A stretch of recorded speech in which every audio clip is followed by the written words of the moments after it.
Que sont les réflexes de vie, également appelés réflexes posturaux?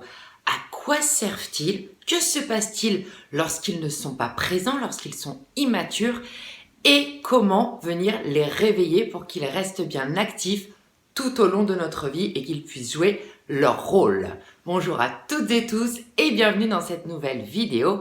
Je suis Sandra Samaison, votre éducatrice sportive depuis 2004 et je suis spécialisée dans l'amélioration de votre santé, de votre bien-être complet, qu'il concerne votre sphère corporelle, émotionnelle ou cognitive, et pour cela, j'utilise le mouvement.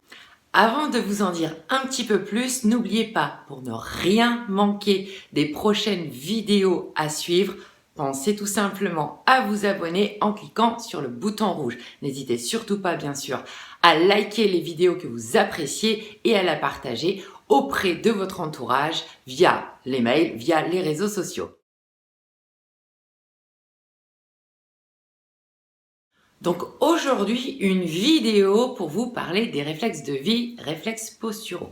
Donc ces réflexes-là, à l'inverse des réflexes archaïques qui pour le coup, eux, doivent être présents et observables à la naissance, les réflexes de vie, eux, vont émerger un tout petit peu plus tard. Mais ils vont, pour le coup, émerger si les réflexes archaïques eux-mêmes ont été intégrés. Une autre différence par rapport aux réflexes archaïques est dans le fait que les réflexes de vie, eux, pour le coup, ne doivent jamais disparaître. Ils doivent être continuellement observables, alors que les réflexes archaïques, pour le coup, eux, doivent à un moment donné s'inhiber, s'intégrer pour justement laisser place aux réflexes de vie et à toutes nos possibilités de mouvement efficient et volontaire.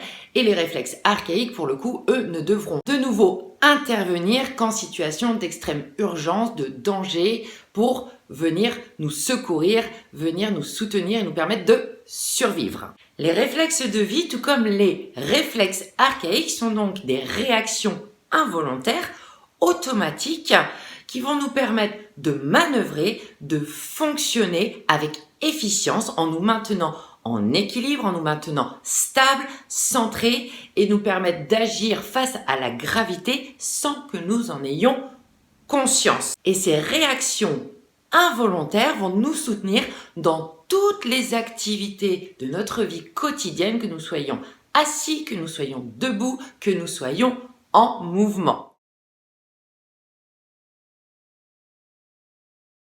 Ces réflexes de vie, réflexes posturaux qui doivent donc continuellement rester observables et matures tout au long de notre vie, que se passe-t-il lorsque ce n'est pas le cas?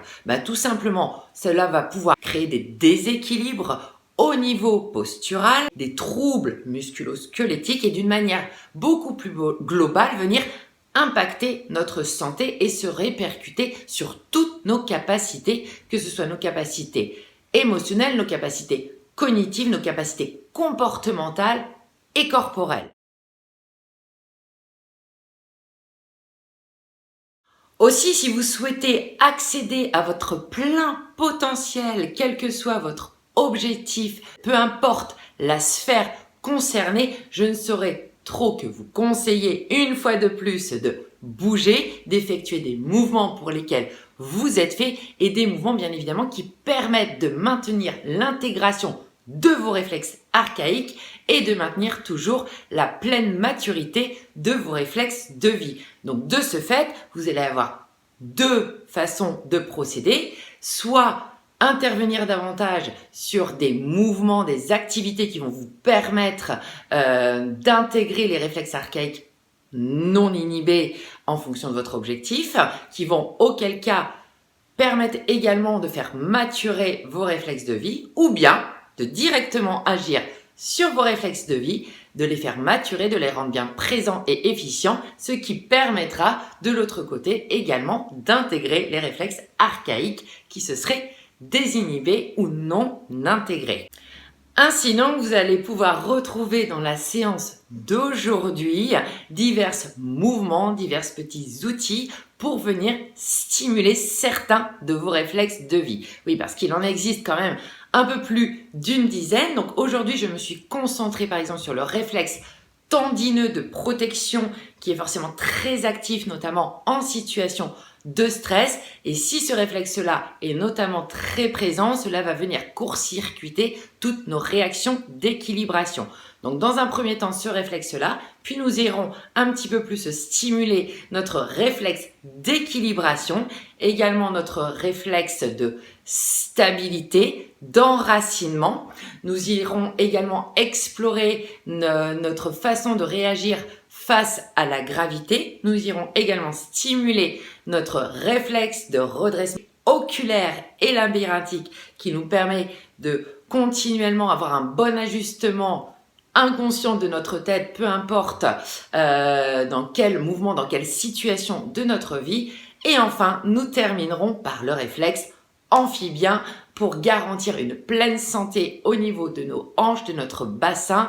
Très important bien évidemment pour les êtres humains bipèdes que nous sommes, censés marcher, courir, sauter, grimper, capables de faire tout ce que bon nous semble. À tout de suite maintenant en images et pour la pratique.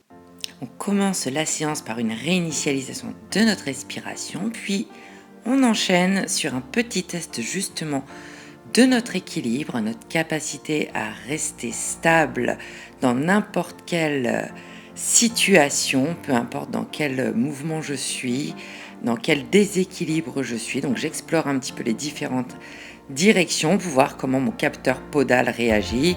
Est-ce que je suis crispé au niveau de mon corps ou est-ce que voilà mon réflexe de vie d'équilibration est suffisamment mature pour me permettre de rester stable face à la gravité. J'effectue bien sûr ce petit exercice, ce petit test sur les 2 pieds. La séance se poursuit avec la pompe du mollet de la méthode Brain Gym de Paul Denison. Donc un petit mouvement de pompage au niveau du mollet de toute la chaîne postérieure afin de venir un petit peu désinhiber le réflexe tendineux de protection qui peut être fortement présent lorsque nous sommes sous stress. Un réflexe qui, s'il est trop présent, va venir nous faire verrouiller nos genoux. Et si les genoux sont verrouillés, le bassin, bien évidemment, va se retrouver bloqué. Cela va venir bien évidemment impacter toute notre posture. Et bien sûr, cela impactera également la maturation de notre réflexe d'équilibration à effectuer bien évidemment de chaque côté, à peu près pendant 30 secondes à 1 minute.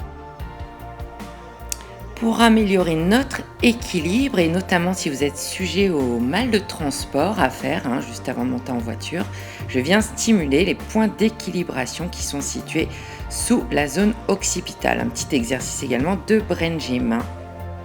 Après ces 2 premiers exercices de pompage du mollet et de stimulation de points d'équilibre, je refais le test d'équilibre pour voir si justement ce réflexe de vie s'est amélioré. La séance se poursuit ensuite avec l'exercice de l'horloge.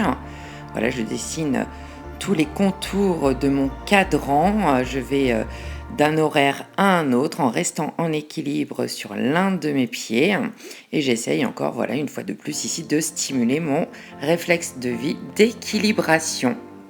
Encore une fois, l'exercice sera reproduit sur chaque appui. Nous continuons ensuite toujours sur le réflexe d'équilibration, où là le but est de toujours rester bien sûr en équilibre sur un seul appui. En même temps, je viens faire des mouvements au niveau de mes membres supérieurs, dans un sens puis dans l'autre, ici des mouvements circulaires. J'augmente ensuite la difficulté en rajoutant également un mouvement au niveau de ma jambe libre. Voilà, donc mouvement des bras combiné à également mouvement des jambes, soit dans le même sens, soit dans des directions opposées. Toujours cette histoire de challenge pour stimuler toujours un peu plus mon réflexe d'équilibration. La séance se poursuit par l'activation, la stimulation de notre réflexe de gravité avec l'exercice un petit peu ici du bilboquet où j'oscille avec le poids de mon corps un petit peu d'avant, en arrière, puis sur les côtés. Une nouvelle fois, voilà, j'essaye de voir si j'arrive à maintenir mon axe de gravité bien stable, sans cassure, sans venir pousser les fesses en arrière ou les hanches en avant. Bref, est-ce que mon axe reste bien stable et centré? J'explore cet exercice du bilboquet également en faisant des mouvements circulaires. Je peux également dessiner avec mon corps le signe de l'infini, un 8 couché.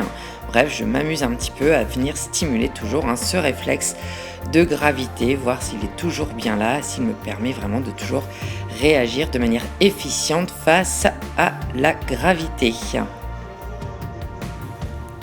Ici, petit exercice pour venir stimuler notre réflexe de stabilité, notre réflexe d'enracinement. Je me déplace au sol en dessinant, comme vous pouvez le voir, des 8 couchés, le signe de l'infini, en étant plutôt en appui sur le bord externe, dans un premier temps de mes pieds. Puis, j'essaye de tester la même chose en étant sur les bords internes. Le fait d'alterner bord externe, bord interne, ça me donne... Je viens un petit peu stimuler comme si j'étais en train de marcher soit sur des bosses, soit dans des creux. On peut également venir stimuler ce réflexe en marchant sur des coussins ou tout simplement en allant marcher sur des terrains accidentés en pleine nature. C'est là bien sûr l'idéal. Puis on reprend un petit peu la stimulation toujours de nos réflexes de vie ici en se mettant en déséquilibre sur l'avant des pieds, un petit exercice en même temps qui vient stimuler nos pieds, notre capteur podal. Tout en maintenant cette instabilité, je vais venir me mettre en position accroupie. Donc voilà, en même temps un petit travail sur cette position accroupie qui m'est si chère et qui est si fondamentale pour la bonne santé de toutes nos articulations, entre autres.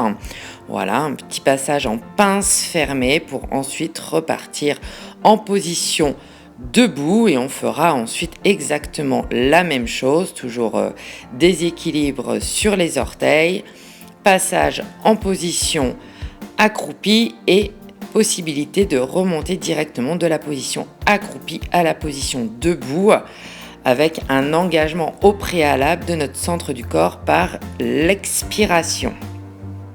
La séance se poursuit ensuite avec la stimulation du réflexe de redressement de la tête oculaire et labyrinthique.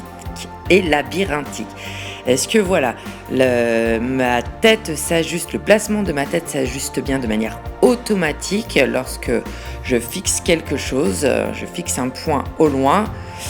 Ou bien, voilà, est-ce que vous voyez, voilà, je fais un petit peu là, je montre un peu ce qui pourrait se passer si ce réflexe-là n'était pas présent.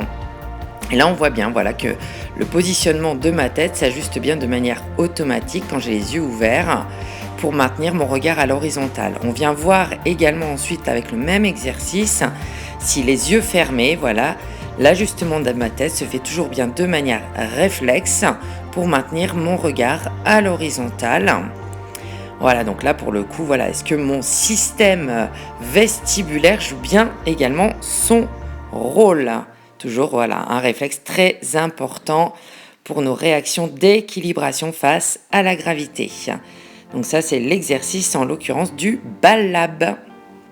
J'enchaîne avec quelques petites mobilisations de retournement par le regard qui va me permettre notamment de venir stimuler mon réflexe de retournement segmentaire ainsi que mon réflexe amphibien qui est très important pour la bonne santé de mes hanches, de mon bassin et de mon bas du dos. Là, on est sur vraiment une mobilisation primordiale, l'un des resets de l'approche Original Strength de Tim Anderson. En l'occurrence, venir toujours améliorer la capacité de sa colonne vertébrale à faire des mouvements de rotation. On continue justement la stimulation de ce réflexe amphibien au niveau des hanches avec la reptation sur place. Un petit mouvement que j'ai déjà présenté dans une autre vidéo. Ça très important pour les bipèdes que nous sommes. C'est l'un des mouvements de notre développement phare pour pouvoir accéder à la bipédie, à la marche et à la course, avec en l'occurrence également une stimulation du gros orteil qui est justement l'orteil propulseur auquel nous devons faire appel pour nous déplacer debout. Donc encore une fois, un réflexe et un mouvement ici primordial, essentiel pour à la fois la bonne santé de notre bassin, la bonne utilisation de notre gros orteil et qui sera également très intéressant pour la bonne mise en place de la latéralité. Nous terminons la séance avec l'auto-bercement du bassin pour finir de cibler notre réflexe amphibien, mais également pour venir nous détendre, apaiser notre système nerveux, l'ensemble de notre corps et de notre esprit. Un bercement qui a vraiment de nombreuses vertus à faire aussi bien pour les adultes que pour les enfants. Voilà les amis, séance à retrouver en intégralité sur ma page Vimeo en demande. Je vous mets le lien dans la description. Vous pouvez également accéder directement à cette page via le petit logo Vimeo sur ma bannière YouTube. Excellente journée à toutes et tous. Ciao tout le monde.